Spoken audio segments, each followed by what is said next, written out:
As urban planning helps anticipate the future needs of the community in metropolitan areas, urban revitalization and sustainability can be achieved.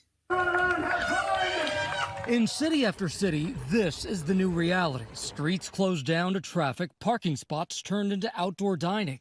But for some, these changes are triggering a moment of reckoning, and Dr. Destiny Thomas is on the front lines. So for you, that speed hump, it represents so much. It's an act of atonement. For Dr. Thomas, there's more to a road than meets the eye. This speed hump suggests that someone took the time to go to every house on this block. It's a transportation feature that requires civic engagement in order to exist. She says the key to helping a community is by engaging directly with its residents, hearing their needs. For example, to many, adding a bike lane may seem like a big help. In a community that hasn't seen any kind of commitment, investment, or anyone leaning into the overall well-being of the community, the bike lane is a telltale sign that cost of living is going up and that we're approaching displacement. You don't want to change something so much that then other people come in and displace the residents. And the way you avoid that is by bringing community along every step of the way and implementing it in a way that matches the values and cultural construct of the community. Joining us for this topic is our weekly contributor, Nina Shabzz Muhammad, who invited on a special guest, Student Minister Abdul Haleem Muhammad, to help us gain more insight on this topic. Greetings. Greetings. How are you this evening? Oh, I'm doing fantastic. How about yourselves? I'm doing well, thank you. Excellent. Thank you. So Minister Abdul Haleem, I know that Houston is either they're doing everything right now or everything wrong. And so we see that the influx of business industries, we see a lot of titans of industry moving their corporations. Elon Musk moving Tesla to Houston. Why is Houston so hot right now, in your assessment? Well, first of all, let me thank you for inviting me on the program. But Houston still remains the petrochemical energy capital of the world. This also is the home of the Johnson Space Center, the largest medical center in the world. And in the Austin, San Antonio area, the hill country as it's called, it's now been transformed into the Silicon Hills, led basically by Dell Industries, and of course the universities and private and public investment. There are low corporate taxes here. There's no state income tax here in Texas. Texas is a right to work state, meaning you don't have to belong to a union in order to work in certain industries. It's a deregulated industry. Actually, this state is anti-federalist, and that's why we had a power grid failure, because we disconnected from the federal grid and from federal regulations. Private property here in Texas is sacrosanct. It's holy. And of course, this is a largely, believe it or not, an agricultural state. And we have one of the busiest ports in the whole world in the port of Houston. We also have a trade in the Mexican border. And of course, the Dallas-Fort Worth area is a distribution point for certain south central portion of the United States. Wow. So you mentioned that Houston is a petrol, or Texas is a petrol and agricultural state. So what would you advise a young person to get as a skill or industry? Well, I would first and foremost, the Most Honorable Elijah Muhammad and Minister Farrakhan also confirms this. There are two particular things I'd like us to look at. One is, of course, agriculture, especially food supply, the chain logistics. Okay, not just to be the farmer, but how do you process the food? How do you package the food? How do you transport the food? And how do you get it from the field to the meal? But the Most Honorable Elijah Muhammad teaches us that engineering is the basis of nation building. So all of the engineering skills should be open to us. And of course, the pure and applied sciences, medicine, healthcare, security, and emergency management is necessary, particularly in the fall of America. We should learn all the construction trades. We should go back and learn the blue collar trades, but we also should get into the green collar trades, which includes energy, renewable energy and solar paneling and things of that nature. And then also what I like to call the silicone collar trades, such as blockchain technology, coding, robotics, and microprocessing. These are some of the things we need to really look into also. And don't let me forget finance and education. Can't leave that out. But we should really steer away from the social sciences per se, because we've got a lot of liberal arts degrees and they really not making enough money to support yourself, particularly in the economy as it is. And we need to go to those things that are going to be about nation building so we can build an independent existence for ourselves. Yes, sir. Yes, sir. Absolutely. All of those things and then some. One of the things that I wanted to ask you as an urban planner, we know that there is, global warming is real. We see that Hurricane Harvey devastated Houston a few years back. And so as we're developing, as city centers are getting larger, as industries are moving in, jobs, population growth is burgeoning in most cities. What, as an urban planner, do you see that we should be thinking about in the future in terms of what should we really be anticipating as it relates to global warming and that sort of thing and climate change?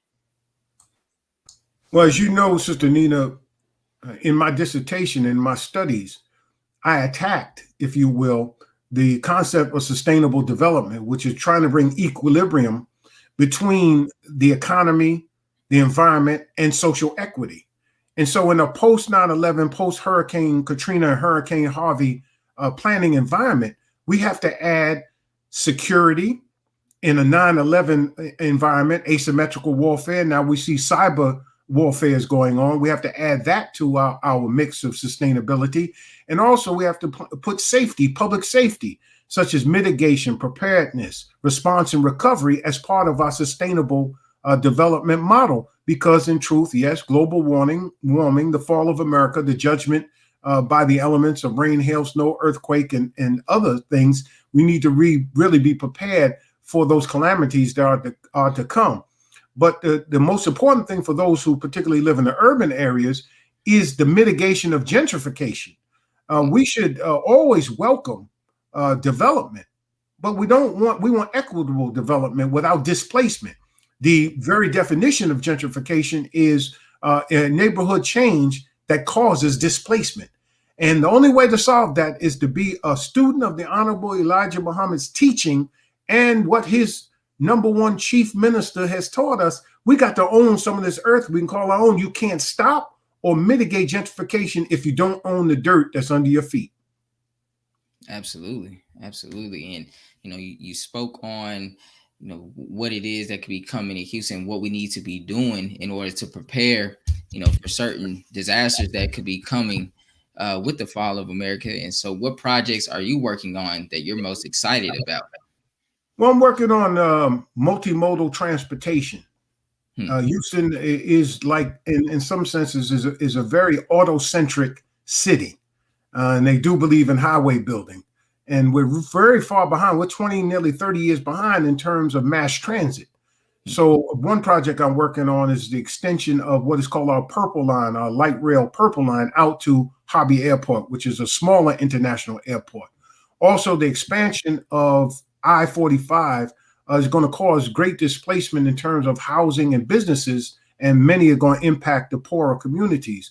If they are to be moved for the bigger picture, then it's got to be equitable, meaning they should be kept in the same community and they should come out, not bounce back, but they should bounce forward by having a relocation package that brings them up, as young people say, so they come up instead of just coming back. And lastly, and most importantly to me, it is producing a construction trade school. And those are the things, and building housing at all price points. You can't even use the word affordable housing anymore because it has such negative connotations. So I like to use the term housing at all price points. So those are some of the things that we're working on. Awesome. Thank you, sir. That sounds great. I just have one more question. So looking at some of the things that you have seen in terms of how Houston has developed and the fact that much of Texas has decided to forego zoning requirements, do you think what policies do you think are shaping, or policy that you think can be, I guess geared towards more equitable and sustainable development for all to benefit? And this is a two-part question. And do you think that some of the way Texas has developed in terms of kind of it going its own way, developing its own grid, has in the long term hurt Texas? Well, we saw in the short term that it hurt Texas during the freeze. See, we already had that freeze back in 2011, and they were warned what they needed to do to upgrade the grid. They didn't do it. They didn't make the investments, and people died, literally died, because they didn't do that. And once again, they're playing funny with the Hurricane Harvey money and cutting out Houston and Harris County that took the brunt of Hurricane Harvey in terms of the rain that fell on us for 3.5 days. They didn't give us not a dime in that money. And it's almost unbelievable. So Houston basically is known for not being an unzoned city. It's developer friendly and it's a free market city. And the only way that we can prosper in this city is we have to own the land. Mm-hmm. Land, again, is sacrosanct, is holy in Texas, and it's something that we have to get a hold of. Now the ironic thing about it is why there is no zoning in Houston is the very people who supported the anti-zoning movement in Houston are people who made their wealth doing master plan communities around Houston. Okay, we definitely see the connection with that, brother. Wow. Yeah, I looked at Houston, and I think it's fascinating how, as a planner, I came from a very litigious state, and you had to jump through a lot of hoops in Southern California. However, it obviously did not impede the population, since there's 40 million people in the state of California. So I think it would be really interesting to see if there's some midway point that Houston can go in terms of looking at California as a case study, looking at some of its past errors, and hopefully plan better with policies that are equitable and keep all of Houstonians and all of Texans in mind in the future. And we thank you so much. Yes. I thank you. A lot of California people moving to Texas. They are. But the thing about it is part of the Great Migration is that a lot of people from Louisiana, Texas, and the South moved out there, particularly during World War II, to be involved in the wartime industries and to find the promised land in the Golden State. So welcome back to Texas, y'all. Thank you. Welcome back. Well, I thank you both for having this wonderful conversation. And we're going to pause for announcement for our sponsors. But thank you, Sister Nina, for bringing on brother Abdul so that we could talk about this urban planning conversation that's definitely needed to be had. You have a great night, Sister Nina. Thank you. You do the same. Thank you. Let's pause for announcements from our sponsors. When we return, we will again be joined by Brother Abdul Haleem Muhammad to discuss the Florida Department of Education's proposed changes to their civics and history curriculum. We'll be right back. Be a part of the force that powers truth in journalism. Go to nnvnews.com/donate.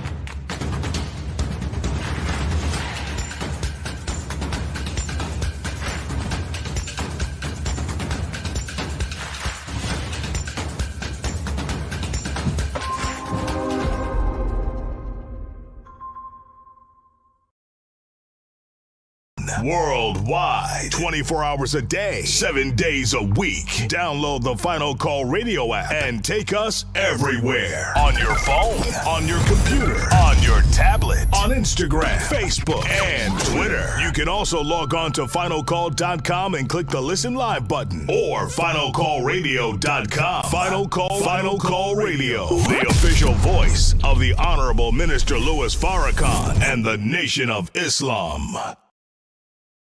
Please share your thoughts with us in the comment section below.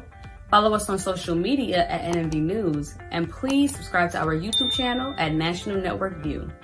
I am Anissa Muhammad with nnvnews.com.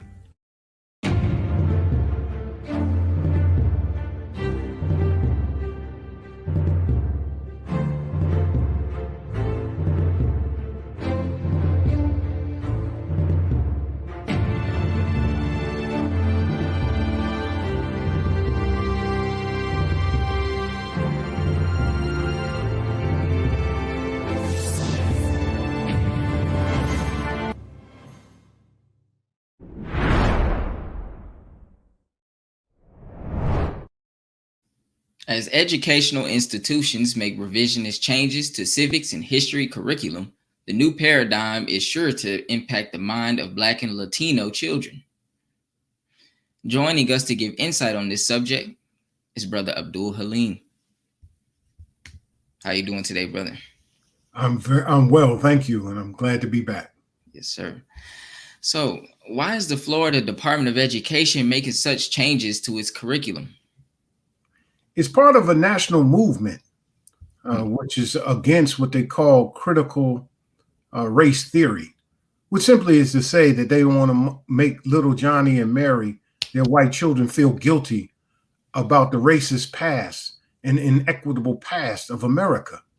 And so they are changing the curriculum, once again, to whitewash the history, just like we just found out about the Tulsa massacre and all the other massacres that took place, particularly post-Reconstruction and during the 20th century. So they're trying to spare their children the guilt that they should feel and must feel because of the injustice done to darker people and even their own poor whites in this country. Wow. Yes, sir. That's definitely a very interesting take. And, what kind of impact would such curriculum changes have on the minds of Black and Latino children in public schools? Well, what it'll do, once again, it's going to reinforce Black inferiority, and it's going to promote white superiority. And so we must do what the Honorable Minister Louis Farrakhan said. We've got to take up the 21st century challenge and take on a new educational paradigm. And that's based upon the foundation laid by the Most Honorable Elijah Muhammad in really establishing school choice when he went to jail for establishing the University of Islam in the 30s, as taught to him by Master Fard Muhammad, our savior. And so we've got to have an education that makes us want to do for self. The educational paradigm that we're operating with right now, particularly in the scheduling and also its curriculum, really comes out of the agrarian age when most people were farmers.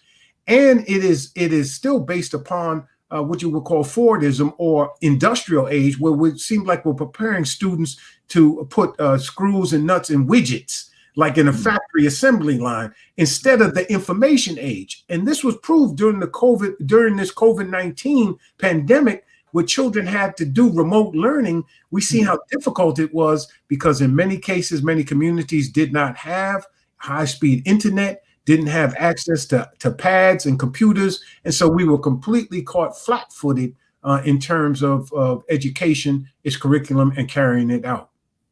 Wow. So you mentioned that this is, that the way that the school system is structured is pretty much linked to the downfall of Black and Latino children, because the way that they have everything structured, it leads them down a bad path. So is this part of a larger national effort to eliminate historical controversy and critical points of view in public education?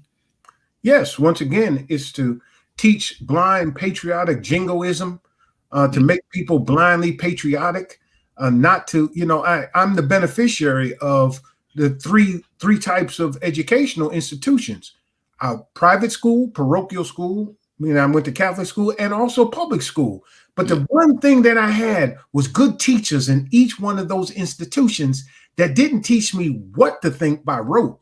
They taught me how to think. And so that is the beautiful thing. And then when we look at the fact that many immigrants come here and they're sat in that same kind of educational environment, Brother Tariq, but yet they prosper. How? Because they're taken home and taught their culture, their folkways, their norms, their values, their attitudes. So we must set up, if nothing else, after school programs, Saturday school programs, and really in truth, we got to build our own schools, because our HBCUs produce 75% of all of our PhDs, 75% of our Black veterinarians, 50% of Black pharmacists, 75% of our Black military officers, 50% of all Black attorneys. I can go on and 50% of all Black engineers. We need to strengthen our own educational system from pre-K all the way through PhD, so we can get up and do something for ourselves instead of going looking for a job from the very people who don't have enough jobs for their own people. That's right. Absolutely. And, you spoke on Don Elijah Muhammad's education program. Could you give the audience a little bit more information on that as well? Well, absolutely. They can go to the Muhammad University of Islam which is our national school there in Chicago. And we have many Muhammad University of Islam schools throughout the country and affiliated schools. And so we just believe in homeschooling. We believe in having our children to have an education that teaches them the knowledge of self, the knowledge of God, the knowledge of others, and to prepare them for the future.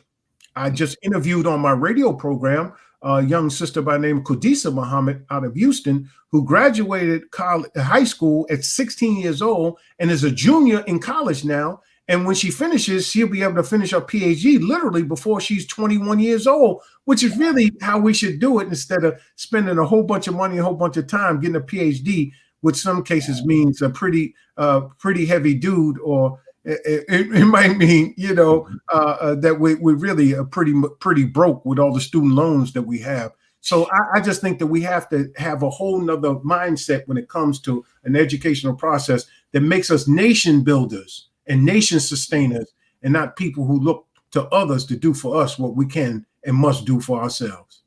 Absolutely. Yes, sir. And, what would be a more effective way of teaching civics, education, and history to Black, Latino, and other non-white students? You kind of mentioned it a little bit with obviously doing for self and creating our own schools, but is there any more that you could add to that? Well, you have to teach the truth. You have to teach the truth, the good, the bad, and the ugly. This is the greatest nation on earth, bar none. Great does not mean good. Again, if you study language, you understand great does not mean good. But it is indeed the greatest nation on earth. And we need to teach the history of what happened to the indigenous people that were on this continent. Well, how did this country get built when they went and brought us over here from Africa? We didn't come here slave, we were enslaved. And what we suffered here, and what poor whites suffered in this country, and how we are where we are right now. We can't live in this American myth of American exceptionalism. We got to understand that George Mason, one of the founding fathers of this country, who did not sign the Constitution, even though he was at the Constitutional Convention, said that nations cannot be punished in the hereafter. They must be punished in this world. And he said, national sins beget national calamities. And believe it or not, he was the largest slaveholder at the Constitutional Convention. And he really was angry with his fellow Constitutional Convention participants, because they were making a second compromise on slavery, on the importation of slaves. He was against a strong central government. That he was never for the Constitution, yet he was angry about the compromise they made over slavery, because he knew, like Thomas Jefferson and George Washington, that one day we would become a trouble-making species of property. Wow. So you speak on a lot of history here, and we know that there is a lot of proof and evidence of history being altered. So what are the harmful effects of whitewashing history? When Caucasian people find out what they did, they'll suffer from guilt. And the Honorable Minister Louis Farrakhan teaches us in the self-improvement series that guilt and fear restrict. And if we don't understand that we weren't always docile slaves, there were over 500 slave rebellions. And in part, that's the reason why there is a Second Amendment for them to have a well-armed militia. It's because slaves were uprising and killing folk, and they needed to be able to assemble their slave patrols and to put down these insurrections and these rebellions. But we need to know the history. We need to know the history. And it's important that be done, and it be done as soon as possible, because this once they find out the truth, and once we find out the truth, it results in anger. And we begin to hate and be very angry until we settle into the understanding of what that knowledge is that has been hidden from us, like the Tulsa massacre, like the massacre of Wilmington, North Carolina of 1898, which was the only successful coup d'etat of an American city on American soil. That took place. What happened on January 6th is what actually happened in Wilmington, North Carolina in November 10th and 11th, 1898. And so there's so many of those racial massacres that took place across this country that once we learn these things, we can fix it. But if we don't know, we can't fix what we don't know. That's right. That's right. And why do you think they would want to hide history of, successful Black towns? Why would they want to hide that from Black people? Well, to keep us dependent.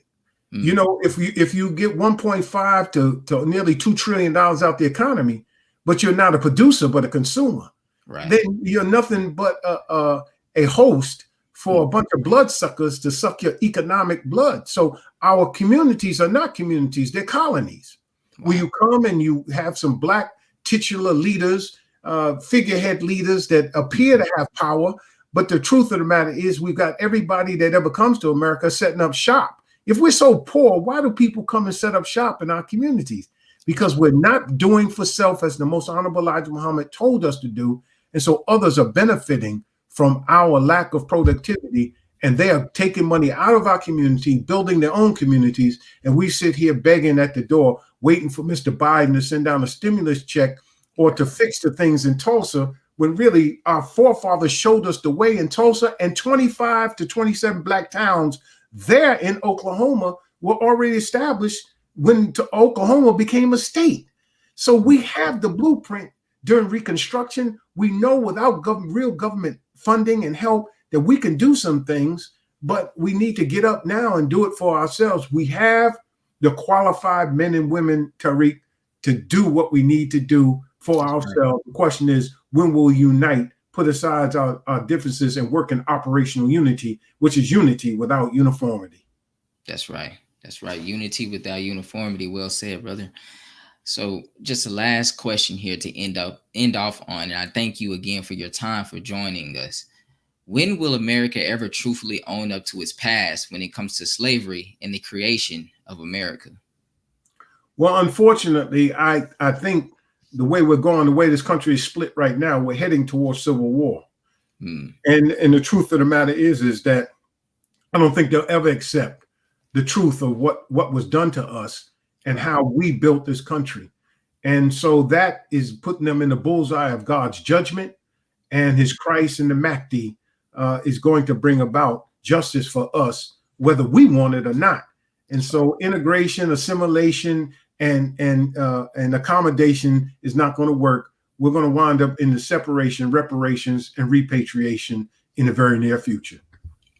That's right, brother, in the very near future. Well, I thank you again for joining us today and taking the time out to answer those questions. It was a lot of valuable information to myself, and I'm sure to the audience as well. So thank you again, brother, for joining us tonight. Thank you, Brother Tariq. Thank you. Have a good night. Let us pause for announcements from our sponsors. And when we return, Netfa Freeman will give us insight on President Biden's recent comments on the 100th anniversary of the Tulsa race riots and his administration's policies towards Africa. We'll be right back. Be a part of the force that powers truth in journalism. Your support helps to combat false media. Cash App NNV News. Asiatic Minds. Online education, helping our children to discover their God-given skills, gifts, talents, and passion that will allow them to see their greatness as well as the greatness of our people. And upon discovering that greatness, infusing them with the desire to use it for the betterment of themselves, their families, our people, and the world. Classes begin September 1st. To enroll, visit AsiaticMinds.com. This is Sister Sajda Muhammad. We are proud to announce that the Sajda House commemorative Elijah coins are finally here. This priceless heirloom, made from recycled copper from the messenger's home, is now available at sajdahouse.com. Greetings from National Network View. This week's final call cover story headline reads, "The battle in the sky is near." For 90 years, the Nation of Islam was mocked and ridiculed for its teachings on the mother plane and its aim and purpose. Now the government admits these UFOs are real, vindicating what the Most Honorable Elijah Muhammad and the Honorable Minister Louis Farrakhan has warned of and prophesied. This FCM volume number 35 edition middle page article is a message by the Honorable Minister Louis Farrakhan entitled "The Will." The Great Mother Plane, The Power of the Will to Destroy. To read more, subscribe to finalcalldigital.com and tune in to the all-new Final Call Radio. This is the nnvnews.com Final Call Cover Report. Please make sure you leave your comments and questions in the comment section below. Follow us on Facebook, National Network View, and make sure to check us out on Twitter as well, National Network View. This is Sergio Gutierrez with National Network View, signing off.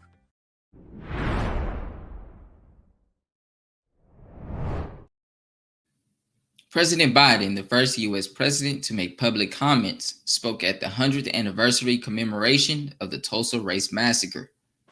The events we speak of today took place 100 years ago, and yet I'm the first president in 100 years ever to come to Tulsa. And I say that not as a compliment about me, but to think about it. 100 years and the first president to be here during that entire time. And in this place, in this ground, to acknowledge the truth of what took place here. For much too long, the history of what took place here was told in silence, cloaked in darkness. But just because history is silent, it doesn't mean that it did not take place. Joining us to speak on this subject is Netfa Freeman with Black Alliance for Peace. Greetings, brother. How you doing today?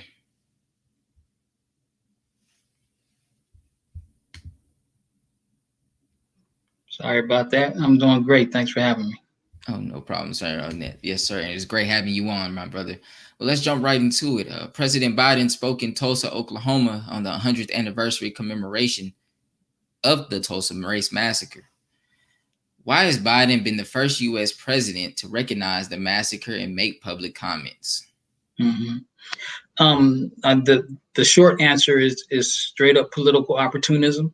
I think there's a number of factors that go into this opportunity that give them, to make them compelling to go do this. One is that Tulsa in particular has been raised up because people know it as, and it's been lifted up as Black Wall Street. And then, there's a number of things we could say about that in terms of why that's so important to African people or Black people, being lifted up as self-sufficient and all that. There's some myths there, but that's besides the point. The point is that also we're in a time of economic crisis of the United States. The United States is leading around the world. And so what some of us refer to as the race to the bottom. And in that, we see uprisings like what a lot of us refer to the George Floyd uprisings, that people see a combination of both the repressive state apparatus, the police coming into our colonized communities, and also the neoliberalism, the inability of this economy to satisfy the needs of working class people.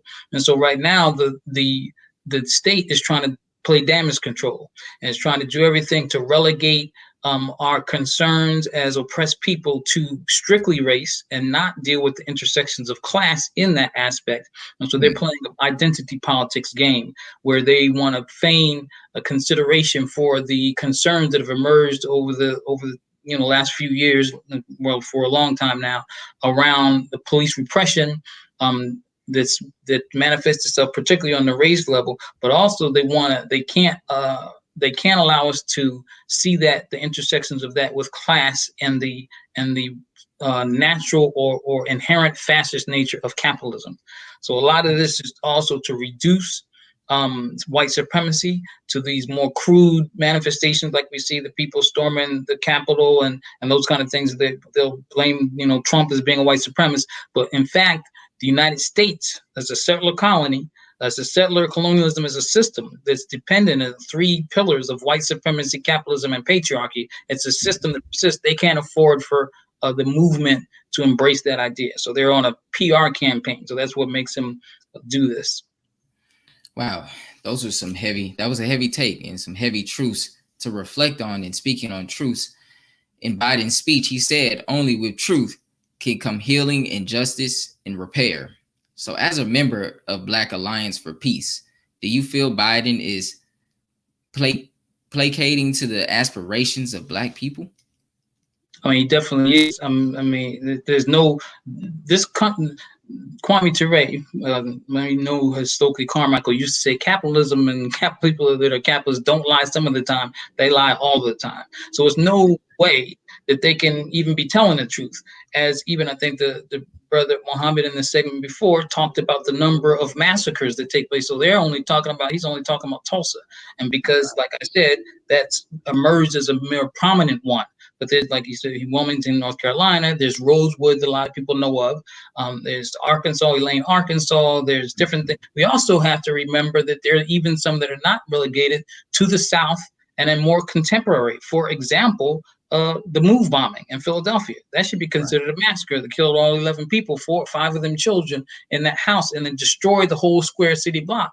We also need to know that, and this is the truth that they can't tell, it's whitewashing it, is that they've committed the tantamount to the same thing against whole countries. They decimated Libya. Biden was the vice president when they did that. And right now they're manipulating what's happening on the ground and trying to play politics so they can control the oil and the wealth and the markets of Libya and the whole continent of Africa. So when they talk about, the truth, they're being hypocritical, they're being disingenuous, and they have no intention of telling the truth to people. That's right. And, that's interesting because, like you said, there's many more race massacres that they have committed, but yet they focus on Tulsa because, like you said, it's becoming a prominent one to speak on. And like you even mentioned before, this could be a political stunt that could be going on. And, Biden blamed the racist white mob for the Black Wall Street massacre, but never mentioned the U.S. government's role and the U.S. bombs that flew overhead. Is Biden whitewashing the U.S. government's role in working to destroying Black people and Black organizations? Is his rhetoric racist, revisionist history? Right. It's and like we said, it has to do that. It's not even just revisionist history. It's revising the present right now. And so we're seeing that right now we live in the United States is a serious, what we call national security state with all forms of surveilling people. They're maligning, the movement of Black Lives Matter movement as the Black identity extremist. There's no talk about that.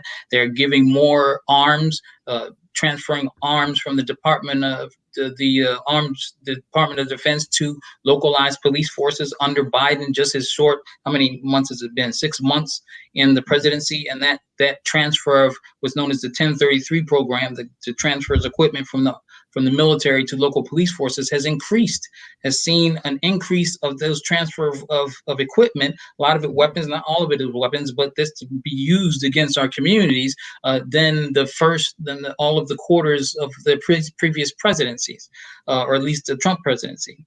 And so, this whitewashing has to take place because what it is, it's a PR campaign that they embark on, while at the same time, when we're not paying attention, they're shoring up all of the pillars of fascism that they need in order to maintain the system, to maintain this unsustainable system. And one of them is the media.